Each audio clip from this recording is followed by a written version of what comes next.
Hello and welcome to all. एक बार फिर स्वागत है आप सभी का राहुल कुमार जीएस में। तो दोस्तों, आज का हमारा टॉपिक है पंजाब के अंदर बहने वाली 5 नदियों के ऊपर। एक ट्रिक के माध्यम से देखते हैं और समझते हैं। वो ट्रिक मेरे पास है, झेल चीन में ब्याह की शराब।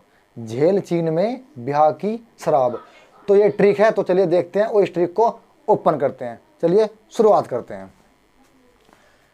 झेल चीन में ब्याह की शराब। तो अब हम इस ट्रिक को खोलते हैं और देखते हैं कि इससे कितने सवाल बनते हैं। तो मैंने लिख रखा है कि झेल चीन में ब्याह की शराब।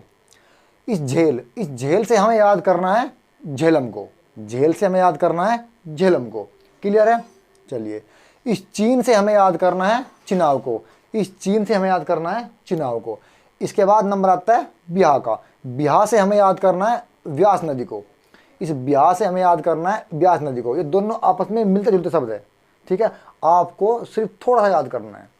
तो ब्याह से याद करना है व्यास नदी को। इसके बाद इस की का हमें कोई भी रोल नहीं लेना है। ठीक है, आगे आता है शराब। इस शराब में से इस सै का और शराब का, इस दो नदियाँ बनाएंगे हम इससे। यानी सै से हम लेंगे सतलज को। सै से हम लेंगे सतलज को। और उसके बाद इस राब से लेंगे हम राबी को, यानी रावी को। राबी यानी रावी नदी को। ठीक है, तो ये ट्रिक मैंने खोल दिया है और आपके समझ में अच्छे से आ गई होगी। ठीक है, एक बार और मैं आपको जो है इस ट्रिक को खोल देता हूँ और आपको जो है मतलब बता देता हूँ कि झेल से याद करना है झेलम को, चीन से याद करना है चिनाव को, ब्याह से याद करना है व्यास को, इस सै से याद करना है सतलज को, इस राव से याद करना है रावी नदी को। चलिए, इसके बाद अब इन एक एक नदी को लेते हैं और इनके उद्गम स्थल और कुछ एक आधी मोस्ट इंपोर्टेंट बातें देखते हैं। झेलम नदी लेते हैं। तो झेलम नदी का जो उद्गम स्थल है वो है बैरीनाग या शेषनाग झील, जम्मू कश्मीर। झेलम नदी का जो उद्गम स्थल है वो बैरीनाग या शेषनाग झील, जम्मू कश्मीर। और इसका जो प्राचीन नाम था, झेलम नदी का जो प्राचीन नाम था वो था वितिस्ता। क्या नाम बता? वितिस्ता। और इस झेलम नदी को कश्मीर की भाषा में कहते हैं व्यथ नदी। क्या कहते हैं? व्यथ नदी। व्यथ नदी यानी कि आधा वै यथ है, व्यथ नदी। ठीक है, चलिए, इसके बाद नेक्स्ट आता है चिनाव ये रहा। तो चिनाव नदी का जो उद्गम स्थल है वो कहाँ पर है? वो है हिमाचल प्रदेश का स्पीति जिला। और इसका जो प्राचीन नाम है, चिनाव नदी का जो प्राचीन नाम है वो क्या है? इश्कमती नदी। क्या है? इश्कमती नदी। तो कहा जाता है कि पंजाब के अंदर दो प्रेमी थे जिनका नाम था सोनी और महिवाल। सोनी और महिवाल इसी नदी के अंदर डूबकर मरे थे। सोनी मेरी सोनी कितनी सोनी, तो वही ये सोनी थी जो सोनी महिवाल पंजाब के अंदर इस नदी में डूबकर मरे थे। यानी घड़े को लेकर के सोनी पानी में कूदी थी और उसके बाद वो घड़ा कच्चा था और वो घड़ा उस पानी के अंदर घुल गया। फिर उसको देखकर महिवाल भी पानी के अंदर कूद गया। तो फिर क्या था कि दोनों उस पानी के अंदर ही समा गए। तो ये थी वो चिनाव नदी। कभी पेपर में आ सकता है कि बताइए कि सोनी महिवाल दो प्रेमी जोड़ों की मौत किस नदी में हुई थी?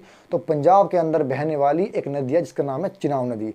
तो चिनाव नदी में ही उनकी मौत हुई थी। क्लियर है? चलिए, इसके बाद व्यास नदी। तो व्यास नदी का जो उद्गम स्थल है वो कहाँ पर है? वो है हिमाचल प्रदेश में रोहतांग दर्रे के निकट व्यास कुंड में। हिमाचल प्रदेश में रोहतांग दर्रे के निकट व्यास कुंड में। क्लियर है? चलिए, इसके बाद इस व्यास नदी का जो प्राचीन नाम है वो क्या बनता है? वो है विपाशा नदी। क्या है? विपाशा नदी। चलिए, इसके बाद नंबर आता है सतलज का। सतलज नदी का जो उद्गम स्थल है वो तिब्बत में मानसरोवर झील के पास राकसताल पर्वत पर है। कहाँ पर है? राकसताल पर्वत पर है। चलिए, और इस सतलज नदी का जो प्राचीन नाम है या जो उसका पहला नाम है वो बनता है सतुद्री नदी। क्या बताया? सतुद्री नदी। चलिए, इसके बाद नेक्स्ट पॉइंट आता है रावी नदी। तो रावी नदी का जो उद्गम स्थल है वो कहाँ पर है? हिमाचल प्रदेश के कांगड़ा जिले के पास रोहतांग दर्रे में। कहाँ बताया? हिमाचल प्रदेश के कांगड़ा जिले के रोहतांग दर्रे में। और इसी जो रावी नदी, और इसी रावी नदी का जो प्राचीन नाम है वो है आपका क्या? पुरुषणी नदी। क्या बताया? पुरुषणी नदी। आपको यहाँ पे नहीं दिख रहा होगा तो मैं इसको यहाँ पे लिख देता हूँ। ये रहा पुरुषणी, पैऊ रेऊ आदश्य अणई, पुरुषणी। ये रहा। तो इसी रावी नदी का नाम है, जो इसका प्राचीन नाम है वो है पुरुषणी नदी। क्लियर है?